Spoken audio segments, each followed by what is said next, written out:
What's up, everybody? Welcome back to the channel. In this video, you're going to learn about how to use the ChatGPT with the Google Sheets. So first thing is, there's a trilogy for the Google Drive. Over here, you will see that the Google Drive is a combination of docs, sheets, and slides.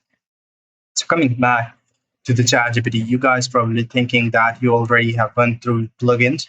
So if you haven't, just go to the plugins on the left-hand side on the dashboard, and you will see that Google Drive option. So it says work across drives, docs, sheets, and slides. It's just self-explanatory. You just need to click upgrade to the plus first, and then click on connect option over here. What it will do, it will just connect your ChatGPT with the Google Drive, and hence you will be able to use it with your whole function of generate AI.